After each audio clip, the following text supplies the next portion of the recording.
Free course ले लेंगे, उसके बाद मेरा पेड कोर्स ले लेंगे, कोई मतलब नहीं है। जब 300 400 500 रुपए की लीड कॉस्ट आ रही थी तब आपने स्केलिंग करी नहीं, तब आपने स्ट्रेटजीज बनाई नहीं, आपको लगा दुनिया ऐसे ही चलती रहेगी। उसके बाद अगर मेरा पेड एड्स का कोर्स लेते हैं तो आपको मजा आने वाला है, क्योंकि ताजुब मान जाएंगे कि सर आपकी पहली तनख्वाह कितनी? मेरी पहली तनख्वाह। Hello everyone and once again welcome back to another episode of Sunday चर्चा series. Myself Umar Taskeer. Guys देखते हैं कि इस हफ्ते आप लोगों के कौन कौन से क्वेश्चन हैं। सबसे पहला क्वेश्चन है यहाँ पर, सर अगर हम गूगल एड्स एक्सपर्ट हैं बट हमने कभी तक अमेजॉन एड्स एक्सप्लोर नहीं किया है तो हम एज गूगल एड्स एक्सपर्ट अपने क्लाइंट के लिए अमेजॉन पे एड्स रन कर सकते हैं क्या? अमेजॉन एड्स सेम वर्क करता है जैसे गूगल एड्स? देखिए बहुत सारे फंडामेंटल्स जो है वो सेम है, क्योंकि वो भी पीपीसी मॉडल के ऊपर काम करता है, आपका गूगल एड्स भी पीपीसी मॉडल के ऊपर काम करता है। बट गूगल एड्स में अगर आप देखने की कोशिश करें, समझने की कोशिश करें, तो गूगल एड्स एक बहुत बड़ा इकोसिस्टम है अमेजॉन एड्स के कंपैरिजन में। अमेजॉन एड्स से केवल आप अमेजॉन के ही ऊपर जो ट्रैफिक है उसको घुमा रहा है। गूगल एड से आप लैंडिंग पेज के ऊपर ट्रैफिक लेकर जाते हैं, फिर वहां पर जो है वो आप कन्वर्जन करते हैं, तो आपके पास कंट्रोल बहुत ज्यादा होता है। मतलब गूगल एड्स को भी कंट्रोल करने का ऑप्शन आपके पास होता है, साथ ही साथ आपको आपके लैंडिंग पेज के ऊपर काम करने का, उसको ऑप्टिमाइज करने का, ये सारे ऑप्शंस भी आपके पास होते हैं, राइट। अमेजॉन एड्स में आपको उतना कंट्रोल, उतने ऑप्शंस जो है वो देखने को नहीं मिलते हैं। अगर मैं फंडामेंटली बात करूं तो ठीक ही है, दोनों एक ही जैसे हैं क्योंकि दोनों पीपीसी मॉडल है, बट फिर भी बहुत सारा डिफरेंस है। तो शुरुआत करने के लिए थोड़ा सा आपको वक्त बिताना पड़ेगा, थोड़ी सी चीजें आपको समझनी पड़ेंगी। जब अमेजॉन समझ में आने लगेगा तो आप अमेजॉन एड्स भी रन करने लगेंगे। बट देखिए मैं हमेशा ही रिकमेंड करता हूं, अगर आप गूगल एड्स के अंदर है तो इधर दिमाग मत लगाइए, किसी और पर्सन को हायर कर लीजिए, किसी और पर्सन को काम दे दीजिए जो बेसिकली इस पे काम करता है, और उससे काम करा लीजिए। उसको कुछ अमाउंट अगर देना है तो आप दे दीजिए, मैं यही रिकमेंड करता हूं। गूगल एड्स अपने आप में समंदर है, आप के पास एक अच्छी स्किल है, उसको और ज्यादा मास्टर करने की कोशिश करिए और उसको अच्छे लेवल पर लेकर जाइए, नई चीजें उसमें एक्सप्लोर करिए और रिजल्ट ओरिएंटेड बनिए। गूगल एड्स से अब नई पैरेलल एक स्किल सीखना कोई मतलब नहीं। On top of Google ads अगर आप कोई स्किल सीखना चाहते हैं तो सीख सकते हैं, जैसे गूगल एड्स के ऊपर अगर आप सीआरओ सीखना चाहें तो सीख सकते हैं। गूगल एड्स के ऊपर अगर आप कन्वर्जन ऑप्टिमाइजेशन और अच्छा बेहतर तरीके सीखना चाहें तो वो सीख सकते हैं। तो ट्रैकिंग अगर सीखना चाहते हैं और जो है वो सर्वर साइड ट्रैकिंग वगैरह सीखना चाहते हैं वो सीख सकते हैं। बट एक बिल्कुल पैरेलल दूसरी जो है वो स्ट्रीम ओपन कर देना अपने लिए, वो कोई अकलमंदी का काम नहीं, वो मैं नहीं रिकमेंड करूंगा। कि आज के टाइम में गूगल एड्स इनफ है, बहुत जबरदस्त है ना। और गूगल एड्स के ऊपर मैंने इसी तरीके से स्किल आप गूगल एड्स के साथ और कौन से एक्वायर कर सकते हैं उसके ऊपर मैंने एक वीडियो जो है बनाया, वो जरूर देखिएगा। टी शेप्ड गूगल एड्स करके मैंने एक वीडियो बनाया हुआ था, वो मैं यहां पर थंबनेल भी लगवा दूंगा, आप देखिएगा उस वीडियो को, ठीक है। सो यहाँ पर एक और क्वेश्चन है संदीप का। हेलो उमर सर, मैं बहुत ज्यादा स्ट्रेस में हूँ। 2 साल पहले मैंने अपनी इंजीनियरिंग ड्रॉप किया, तो सेकंड ईयर में और एमएलएम ज्वाइन कर लिया था, बट अब लग रहा है ये डिसीजन मेरा सही नहीं था। अब डिजिटल मार्केटिंग फील्ड में अपना करियर बनाना चाहता हूँ, गूगल एड्स में आगे बढ़ने की सोच रहा हूँ। तो अभी मैंने सोचा हुआ है कि आपका गूगल एड्स का फ्री कोर्स कर लूँ, उसके बाद आपका एडवांस गूगल एड्स कोर्स कर लूँ। सर ये मेरा डिसीजन सही रहेगा या नहीं, प्लीज गाइड में। देखिए फ्री कोर्स अगर आप करना चाहें तो फ्री कोर्स आप बिल्कुल कर लें, जो मेरे यूट्यूब चैनल के ऊपर फ्री कोर्स अवेलेबल है उसको आप कर लें, या कहीं और यूट्यूब चैनल से बहुत सारे डिफरेंट लोग हैं जो फ्री में आपको जो है वो गूगल एड्स सिखा रहे हैं, तो वहां से आप कर लें। बट उसके बाद वर्क जरूर स्टार्ट कर लें, चाहे वो आप इंटर्नशिप करें, चाहे वो आप जॉब करें, चाहे वो अपने काम में कुछ गूगल एड्स को यूज करना शुरू करें, आपको काम करने की जरूरत है। देखिए मेरा फ्री कोर्स ले लेंगे, उसके बाद मेरा पेड कोर्स ले लेंगे, कोई मतलब नहीं है, पैसा खराब करना हो जाएगा, ठीक है। फ्री कोर्स करने के बाद आपने कुछ 3 महीने 6 महीने 1 साल कुछ उसके बेसिस पे अगर आपने गूगल एड्स में काम किया, उसके बाद अगर मेरा पेड एड्स का कोर्स लेते हैं तो आपको मजा आने वाला है, क्योंकि उसमें जो मैंने स्ट्रैटेजीज या जो चीजें बताई हुई है ना, वो एक एक्सपीरियंस पर्सन ही समझ सकता है। मैंने बताया कि बिडिंग स्ट्रैटेजीज को आपको कैसे यूज करना है, बट पहले अगर आपने कभी बिडिंग स्ट्रैटेजीज यूज ही नहीं की है तो वो आपके काम ही का नहीं। वहां हमने डैशबोर्ड्स की बात करी है, क्लाइंट्स के डैशबोर्ड्स हम लोगों ने दिखाए हुए, किस तरीके से एड्स रन करें, किस तरीके से चेंजेस करें, ये सारी चीजें हम लोगों ने दिखाई हुई है, एक एक चीज दिखाई हुई है। तो उस चीज से आप रिलेट नहीं कर पाएंगे अगर आपने काम नहीं किया। करियर बनाना चाहते हैं तो फ्री कोर्स कर लें, इसमें टाइम लगेगा, 2-3 महीने तो तुमको फ्री में ही सीखने में टाइम लग जाएगा। उसके बाद जो है 2-4 महीने अगर आप कहीं पर काम करेंगे, ठीक ठाक अगर काम मिला, थोड़ा एग्रेसिव काम आपको मिला। कई बार क्या होता है, बहुत सारे लोग आते कहते हैं सर मैं 1 साल से गूगल एड्स कर रहा हूं, बट जब हम उनकी नॉलेज चेक करते हैं तो एक्चुअली वो 1 साल की नॉलेज लगती नहीं, वो लगता है 1 मंथ की नॉलेज है। पॉइंट ये है कि शायद जहां पर वो काम करे वहां पर उतना स्केल में उनको काम करने की अपॉर्चुनिटी नहीं मिली, तो उनके पास नॉलेज ही नहीं आती। तो कहने को तो उनको 1 साल का एक्सपीरियंस है, बट नॉलेज 1 मंथ की भी नहीं है। उससे ज्यादा हम लोगों ने हमारे फ्री यूट्यूब कोर्स के अंदर जो है वो सिखा रखा है। तो अगर आप ये सारी चीजें करते हैं उसके बाद पेड कोर्स लेते हैं, फायदा आपको मिलेगा, वरना कोई फायदा नहीं। आप फ्री में जो है वो सीखें, थोड़ा वक्त दें, और ये टाइम टेकिंग प्रोसेस है, इसमें फिर डेविएट मत होइएगा। इसमें आपको ना 6 महीने 8 महीने सब कुछ भूलना पड़ेगा, ठीक है। कोई पैसा नहीं मिल रहा है, कोई बात नहीं। अगर एक्चुअली स्किल एक्वायर करनी है तो, ठीक है। अपनी टर्म्स एंड कंडीशन पे अगर आप अपना ही करियर बनाने की सोचेंगे तो समस्या है। वैसे आप देख ही रहे हो कि 2 साल पहले आपने इंजीनियरिंग ड्रॉप करी और उसके बाद ये, तो परेशानियां बढ़ती चली जाएंगी। अगर आप कोई चीज सोच रहे हैं, किसी चीज में लग जाएं तो बहुत अच्छी बात है। मेरी अगर पहली तनख्वाह आप सुनेंगे ना तो आप ताज्जुब मान जाएंगे कि सर आपकी पहली तनख्वाह कितनी। मेरी पहली तनख्वाह 5500 रुपए थी। 5500 रुपए थी मेरी फर्स्ट जो सैलरी थी। और ये कब थी? जब मैं बीटेक कर चुका था, ठीक है। मैं बीटेक कर चुका था सीएस से, ठीक है। और उसके बाद मैं एमबीए भी कर चुका था। उसके बाद जब मैं ये जॉब कर रहा था ना, डिजिटल मार्केटिंग के पॉइंट ऑफ व्यू से मैं बता रहा हूं आपको, डिजिटल मार्केटिंग की फील्ड, बट मुझे पता था ना कि केवल मेरी बीटेक की डिग्री से, केवल मेरी एमबीए की डिग्री से मेरे को डिजिटल मार्केटिंग टेक्निकली नहीं आता है। कोई मेरे को अपने ऑफिस में बैठाने के भी पैसे क्यों देगा? वो उसको पैसे देगा, ज्यादा दे देगा जो पर्सन उसके काम का है, ठीक है। मेरे बीटेक की कौन सी नॉलेज डिजिटल मार्केटिंग में काम आ रही है? मेरी एमबीए की डायरेक्ट कौन सी नॉलेज डिजिटल मार्केटिंग में काम आ रही है? या पहले दिन से कौन सी काम आ जाएगी? मुश्किल है ना। एमबीए मेरा बल्कि मार्केटिंग एंड फाइनेंस से था। एमबीए जो था मेरा वो मार्केटिंग प्लस फाइनेंस से था, तो कॉम्बिनेशन बहुत अच्छा बन जाता था। मेरे को समझ में बहुत अच्छी तरीके से डिजिटल मार्केटिंग आती थी, ठीक है। बट डे 1 पे कोई मेरे को सैलरी देने को तैयार नहीं था। डे 1 पे मेरे को कोई सैलरी देने को तैयार नहीं था। हाँ, मैंने बहुत सारी चीजें सीखी थी। ब्लॉग्स वगैरह उस वक्त ज्यादा पॉपुलर थे, उस वक्त उतने यूट्यूब चैनल्स वगैरह पॉपुलर नहीं थे। ब्लॉग्स वगैरह बहुत कुछ पढ़ता था, बहुत अच्छे वगैरह इंस्टीट्यूट्स वगैरह भी नहीं थे, मैंने कोई कोर्स वगैरह भी नहीं किया हुआ था। तो मेरी शुरुआत में इस तरीके से जो जॉब है वो लग गई थी।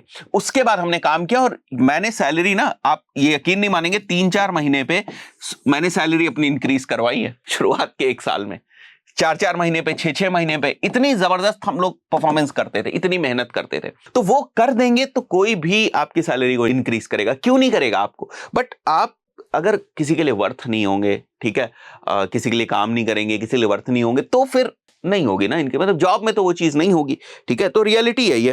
तो आई बिलीव आपको कुछ जो है वो हेल्प जो है वो मिली होगी मेरे इस डिस्कशन से। बाकी जो दूसरे लोग हैं उनकी भी सहायता होगी, ठीक है। एक और क्वेश्चन यहाँ पर, सर मैंने एक ई कॉमर्स बिजनेस का फ्रीलांसिंग स्टार्ट किया था, उनका मंथली इंप्रेशन मैंने 20K से 200K कर दिया, ठीक है। कितने टाइम में किया ये आपने नहीं मेंशन किया हुआ। कई अच्छी क्वेरीज पर वो टॉप 3 में भी रैंक कर रहे हैं, बट नो सेल्स। देखो इंप्रेशन से कुछ नहीं होता है, ठीक है। 20K से आपने 200K कर दिया, उस इंप्रेशन से मतलब नहीं है, सीटीआर से मतलब है मेन, ठीक है, कि सीटीआर कितना था आपका। अगर आप अच्छा, आपका जो है वो टाइटल डिस्क्रिप्शंस हैं, ठीक है, राइट क्वेरीज के ऊपर आप राइट टाइटल डिस्क्रिप्शन के साथ राइट पेजेस को रैंक करा रहे हैं, तो आपका सीटीआर भी अच्छा होगा। At the end of the day आपका सर्च कंसोल के ऊपर कौन सी क्वेरीज दिखाई दे रही हैं और गूगल एनालिटिक्स के ऊपर आपका कितना जो है वो ट्रैफिक दिखाई दे रहा है, वो अगर आप फिगर्स बताते थोड़ा सा समझ में आता। और ई कॉमर्स वेबसाइट का वैसे भी कन्वर्जन रेट काफी कम होता है, ठीक है, तो उस चीज को भी देखिएगा। और भी बहुत सारे फैक्टर्स के ऊपर डिपेंड करता है। मान के चलते आप कहोगे सर ट्रैफिक भी अच्छा आ रहा है, बट क्या वो जो प्रोडक्ट है उसमें इतना दम है? क्या उसकी प्राइसिंग सही है? क्या प्रोडक्ट पेज का जो प्रॉपर सीआरओ है वो किया गया है या नहीं किया गया है, राइट? तो it's not only about the traffic that you are driving on your e commerce page, ठीक है, या ई कॉमर्स वेबसाइट।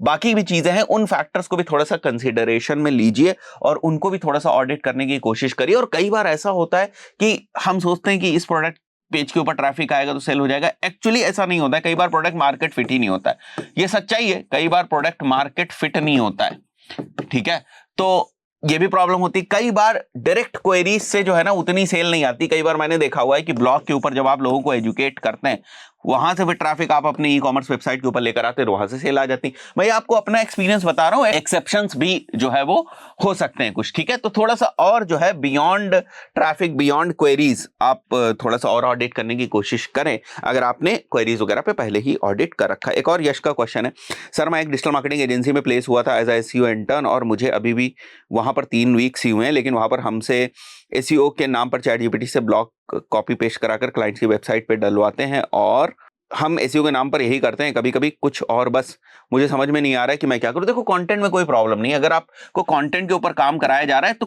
कहीं से कोई दिक्कत की बात नहीं है, ठीक है। बट देखो बिल्कुल चैट जीपीटी के ऊपर ऐसा ना होना चाहिए कि भैया चैट जीपीटी के ऊपर प्रॉम्प्ट डाला और प्रॉम्प्ट से जो रिजल्ट आया उसको उठा के चिपका दिया।